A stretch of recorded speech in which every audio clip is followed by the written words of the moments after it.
Są miejsca na świecie, które zapamiętujemy z pocztówek. Zalane słońcem i nasycone kolorami. Ale są też takie dni, kiedy natura zamyka przed nami te pocztówkowe widoki, by w zamian pokazać nam prawdziwą duszę miejsca. Dzisiaj Nowa Zelandia nie chce mnie ugościć słońcem. Dzisiaj Nowa Zelandia chce mi opowiedzieć legendę. Castle Hill dla wielu to tylko przystanek na trasie. Dla Maorysów Kura Tawiti, czyli miejsce święte. W tej mgle, która osiada na ramionach jak ciężki płaszcz, granica między rzeczywistością a fantastyką przestaje istnieć. Można by pomyśleć, że za tym następnym głazem czai się drużyna pierścienia, albo że te skały to nie kamień, a skamieniali przed wiekami giganci. Wyprawy solo uczą pokory wobec pogody. Deszcz nie jest tu przeszkodą, jest filtrem, który zdejmuje z tego miejsca komercyjny blask i zostawia surowy, pierwotny majestat. Chodząc tutaj w ciszy, przerywanej tylko stukotem kropel o mój parasol, czuję, że nie jestem tu gościem. Jestem świadkiem czegoś, co trwa tysiące lat. Niezależnie od tego, czy ktoś to nagrywa, czy nie. Mój film numer 126 nie będzie przewodnikiem po atrakcji. To będzie spacer przez Śródziemie, które istnieje naprawdę, gdy tylko odważymy się zmoknąć i wejść głębiej pomiędzy te skały. Zapraszam Was do świata, w którym czas płynie wolniej, a kamienie zdają się szeptać. Zostańcie ze mną w tym deszczu. Warto.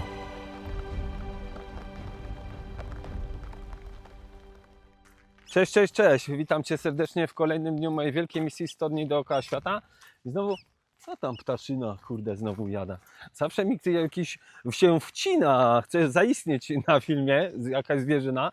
Dzisiaj mogłem spokojnie rozpuścić włosy, bo już nie ma tego gorąca, które doświadczałem przez ostatnie 40 ponad 6 dni, czyli Panamy, Kostaryki, Jamajki, Peru, Ekwadoru i Stanów Zjednoczonych. Było najmniej chyba 25 stopni, a w niektórych miejscach po prostu się gotowałem.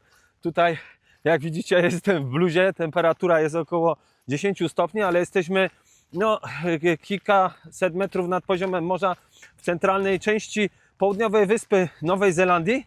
I zmierzamy do miejsca, które Dalaj Lama określił jako duchowe centrum świata, czyli Castle Hill. Zapraszam. W tym odcinku przedstawię Wam to miejsce na trójnasób. Mianowicie oprócz wspomnianego miejsca jako centrum duchowe wszechświata, to tutaj była filmowana seria Władca Pierścieni, ale nie tylko, bo opowieści z Narni. I trzeci temat, jaki chcę poruszyć, to miejsce przyciąga wielu wspinaczy z całego świata. No ale dzisiaj pada, więc skała mokra, więc nie ma szans, żeby tu jakiś śmiałek próbował swoich sił. Ale nigdy nie wiadomo, owce są. Im to w deszcz nie przeszkadza. Miejsce to w języku Maorysów, czyli ludności rdzennej Nowej Zelandii, jest określane jako Kura Tawiti, czyli skarb z dalekich lądów. A tu taka ciekawostka jak z Familiady. Jakbyśmy stali tutaj 30 milionów lat temu, to bylibyśmy pod wodą, czyli pływalibyśmy z rekinami. 700 lat temu widzielibyśmy walki jakichś ptaków, które już wyginęły. No, tu mamy linię czasu, więc 30 milionów lat temu i teraz. Dwa gatunki, które wyginęły, to był gigantyczny ptak moa, który de facto nie latał, i pukaj, ptak o rozpiętości skrzydeł ponad 3 metrów. No zobaczcie, jak to w proporcji do człowieka wygląda. Był ogromny i ważył nawet 240 kg i rozpędzał się do 80 km na godzinę. No, to takie zderzenie z takim ptakiem było na pewno śmiertelne. Musiałem związać włosy, bo nie widziałem kompletnie nic, jak szedłem. No, pogoda to jest jeden z tych aspektów, które trzeba całkowicie zaakceptować. Zawsze jest coś, że tak powiem, nieodpowiedniego. W tym wypadku jest zimno. Słuchajcie, przydałyby mi się tu rękawiczki. Nie sądziłem, że w przeciągu 48 godzin będę z takiego totalnego upału na Fidżi, gdzie wilgotność była bardzo uporczywa, przebywał nagle w takich warunkach, że walczę z wiatrem. Nie widzicie tego, ale parasol się wygina totalnie. O, zaraz mi może porwać go. I że będzie zimno. Nie wolno tu podchodzić za bardzo pod te skały, no ale to ma sens, bo no, mogłoby to się skończyć fatalnie. Ale wietrzysko. Walczę nie dość, że tylko, słuchajcie, z pogodą, to jeszcze z czasem, bo podobno tutaj zamykają bramę o 16:30, więc zostały mi jakieś 2 godziny, żeby zebrać dla Was calutki materiał. Ale już weszła energia, jest power.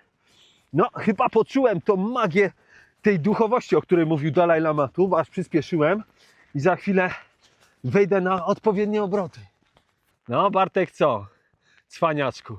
Tutaj na buldery byś przyszedł? Muszę wam powiedzieć, Bartek to mój przyjaciel, z którym znam się praktycznie od urodzenia, od 5 roku życia. I jest laternikiem, świeżo upieczonym, chociaż nie, zaraz, rok będzie. No i nawet w swoim garażu skonstruował, słuchajcie, buldery, czyli to jest no, taka wspinaczka niskopienna, tak bym to nazwał. Na niskich wysokościach wspinacze operują, rozkładają sobie materace, że jakby upadli, no to nic im się nie powinno większego stać, aczkolwiek do kontuzji dochodzi, bo nieraz wychodzą na kilkanaście metrów bez zabezpieczenia i to się nazywa bouldering.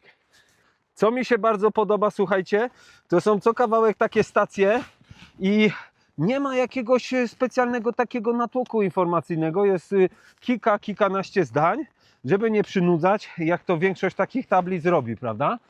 Moje zdanie jest takie, że tam gdzie widzicie takie białe znaki, to jest wytarte przez ludzi. Dlaczego? No bo tutaj wspinacze moim zdaniem swoje ślady zostawiają i jest to po czasie wydrapane. Ale to jest tylko moja teoria. No, walka z wiatrem, ale spróbujemy tu wejść pomiędzy te skały i się na chwilę schronić. No. I tutaj jakby nie pada. Czekajcie, złożę parasolkę. Złożymy i wejdziemy głębiej, dobra? Teraz będzie trochę takiego POV, czyli z pierwszej osoby. Tu chyba można chodzić. Można. Można na chwilę przycupnąć nawet. Poczuć się jak Aragon na treningu albo Legolas. Dobra, włazimy.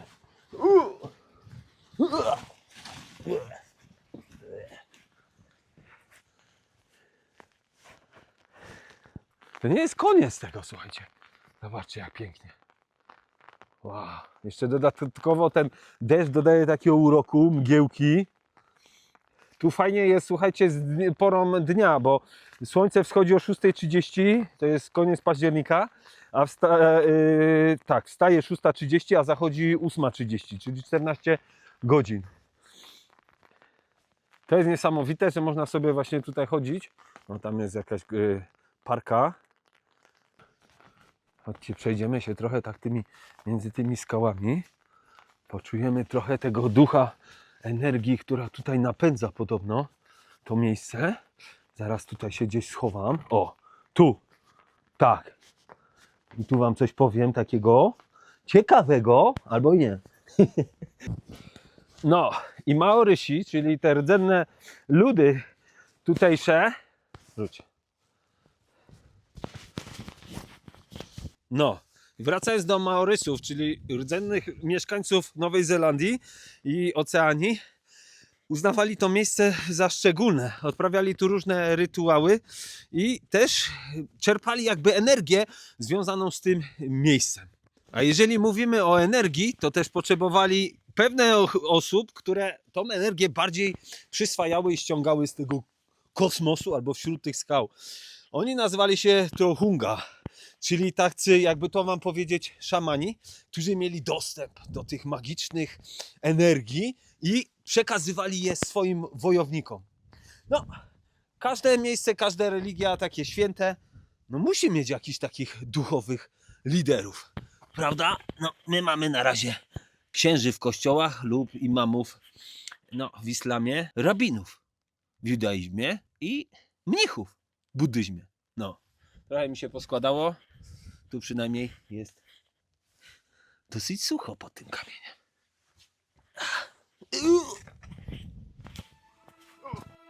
A teraz słuchajcie, wszyscy fani Tolkiena i Władcy Pierścieni.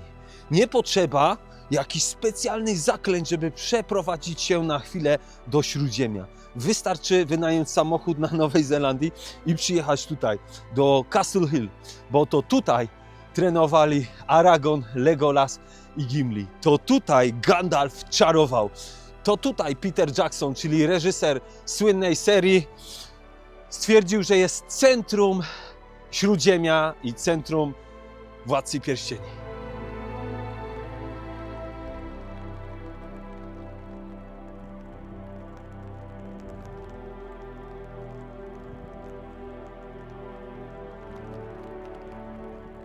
Chętnie by pochodził po tych skałach, bo moje buty, no, tarcie mają, ale nie będę ryzykował, bo skała mokra, skała szalona. Kto chodził po górach, to wie, ale no nie trzeba nawet po górach chodzić, żeby wiedzieć, że to nie jest zbyt mądre, bo można się tu szybciutko poślizgnąć i stoczyć. Jak widzicie, turystów jest no, na pęczki, bo może kilkanaście osób tutaj spotkałem, ale taka pogoda ani mnie, ani wam nie przeszkadza, żeby tu przybyć. Ja powiem więcej.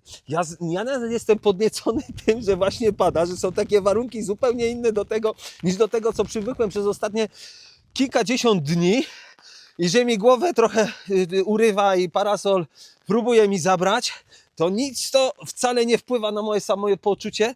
Nawet powiem więcej. Idziemy tu. I tu będzie może widoczek. Aha, co chciałem wam powiedzieć? Nie wolno tu używać dronu, więc no, trzymam się zasad. No niby człowiek by chciał, ale wiecie jak jest. Tu? O ja. Ale widok. Dobra, złożę parasol, żeby go nie zwiało. Tu kawałek mogę podejść, ale nie za bardzo, bo no jest wysoko.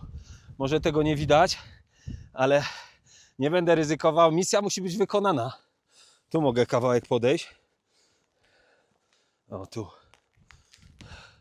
Ale tu też urywa głowę. Słuchajcie, no może tak nie widać, ale tu was kawałek przeprowadzę. Wow, jakie naturalne klamy. Klamy to w żargonie, słuchajcie, wspinacze, to jest taki po prostu uchwyt. Chwyć klamę, tak mi krzyczał instruktor na kursie skałkowym, ale niestety moje lęki i strachy okazały się zbyt mocne i nie mogłem pokonać drogi jakby trudniejszej niż 5. No, kto się wspinał, to wie. Po prostu psycha mi nie pozwala. Zupełnie tu nikt nie chodzi pomiędzy tymi skałami, ale można, bo nie ma zakazów i tutaj żadnych znaków, ale ludzie może się boją. No, ja też tu nie za bardzo nie będę ryzykował. Tu mogę kawałek przejść, już wam przełączę. Zostawiłem sobie tam parasol, w ogóle można tu pokrążyć. A z tej strony, super. Kurczę, ale te skały robią naprawdę wrażenie. Dzisiaj do Arona napisałem, do tego mojego przyjaciela Nowozelandczyka, który mieszka w Londynie, ale no tu stąd pochodzi. Napisałem, że strasznie mi się podoba tutaj na Nowej Zelandii, bo jest poniedziałek, sklepy czynne od 10. Bo chciałem kupić sobie po prostu ładowarkę do samochodu. No i nic, i taki sielski, że tak powiem, poranek. Napisałem: Aaron, słuchaj, mówię, tu mi się bardzo podoba, bo jest tak trochę w Anglii jak na Bank Holiday'u, czyli na wolnym poniedziałku, chyba ostatni poniedziałek maja i ostatni poniedziałek sierpnia chyba w Anglii jest. A on mi napisał, że właśnie tu jest dzisiaj Bank Holiday. Gdzie jest mój parasol? No, niby nie wolno, ale jak widzicie, wyznania miłości wszędzie no, istnieją na świecie, od kibli aż po skały na Castle Hill. No niestety. Nasi byli tu jacyś? Nie, na razie nie widzę. Może nie będę się chwalił, ale zobaczcie tutaj na tych wszystkich skałach, jakie tu dziury. Tu to w ogóle wygląda jak jakieś oczodoły, jakieś trupa. Energia mnie taka kopnęła, ale muszę spokojnie tu kroczyć i uważać, no bo słuchajcie, tu się stoczy, to jest finito. Jak patrzę na to i się sobie wyobrażam, że ktoś się tu wspina, no dzisiaj nie mamy takiej pogody, bo odpowiednie, bo jakby było sucho, to tu na pewno by ludzie byli, no i by się wspinali, ale jak patrzę na to, że tędy miałbym iść, to aż dostaję gęsiej skórki. Wiecie gdzie? No, wszędzie.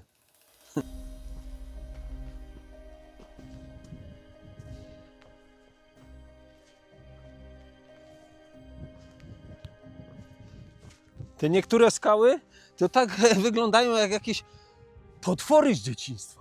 Tak mi się coś kojarzy. Pamiętam, jak byłem bardzo mały, to się kryłem pod kołdrą, bo wydawało mi się, że jakieś potwory mnie atakują. No, czasem się człowiek rodzi w bardzo dużym lęku. To mi się przypomniało też a propos takiej imaginacji, dobrze to powiedziałem? Po prostu wyobraźni, która następuje. Na przykład miałem taką akcję na safari. To było chyba w Kenii, na safari. Chciałem strasznie zobaczyć lwa i mi mózg tak wypatrywał lwa, że w końcu zobaczyłem w jakimś konarze i uwierzyłem w to. Przez kilka sekund wydawało mi się, że to jest właśnie taki lew. No. A wy widzicie tutaj jakieś potwory? Dajcie znać w komentarzu, co wam to przypomina. Albo zróbcie zrzut ekranu i dorysujcie oczy, głowę, uszy. Zapraszam do komentowania.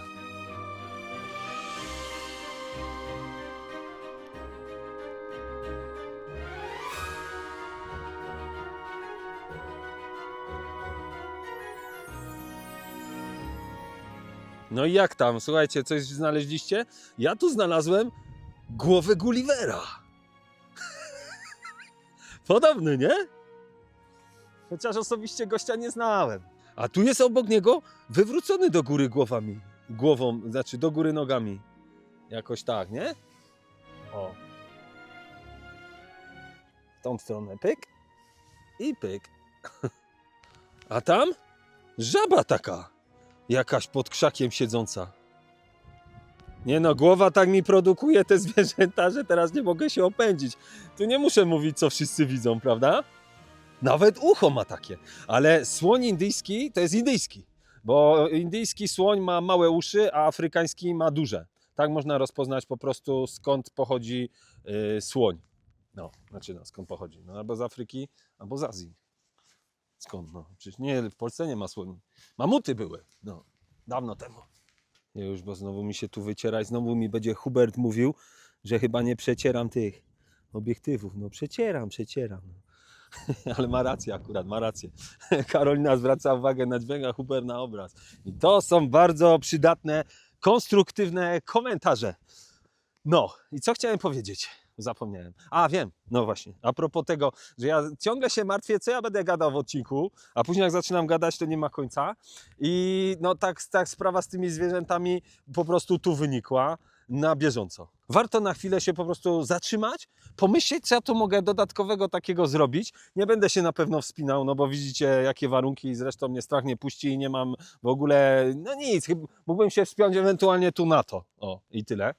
Ale z tymi zwierzętami, tak mi się nawet to spodobało, więc się pochwalę. A co mi tam? Jak bliżej podszedłem do słonia, to jakoś nagle teraz to się zmieniło w takiego psa. Parę metrów tylko w dół i zupełnie się sceneria zmieniła. Jak to ciekawie błyszczy teraz podczas tego deszczu. I znowu powtarzam to, że z każdej okazji trzeba wyciągnąć plusy. Znowu spotkałem jakichś dwóch gości i zaczęliśmy rozmawiać właśnie na temat Władcy Pierścieni. Szli tą alejką tu tylko, bo myśleli, że można tylko po niej iść. Ja mówię, słuchajcie chłopaki, tam idźcie do góry. Nie wiem, czy tam widzicie ich, czy nie, ale poszli, no idą tam. Mówię, jak tam dojdziecie, to jest fantastyczny widok, a my jeszcze skręcimy tu, bo tutaj jest się jakaś nowa ścieżka otwiera i poczułem wiatr żagle. Poleciał, o! Naprawdę tu można kręcić niesamowite rzeczy. Tu jest balkon. Podchodzimy na balkon. Dzień dobry. Myślałem, że jakoś super wysoko, ale widoki są piękne.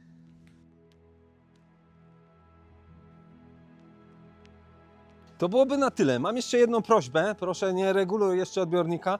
Chciałbym się zapytać i daj mi odpowiedź w komentarzu, czy taka forma, że zacząłem od początku jakby w danym miejscu, które sugeruje, gdzie jestem, odcinek i na tym skończyłem, Was interesuje bardziej i zachęca?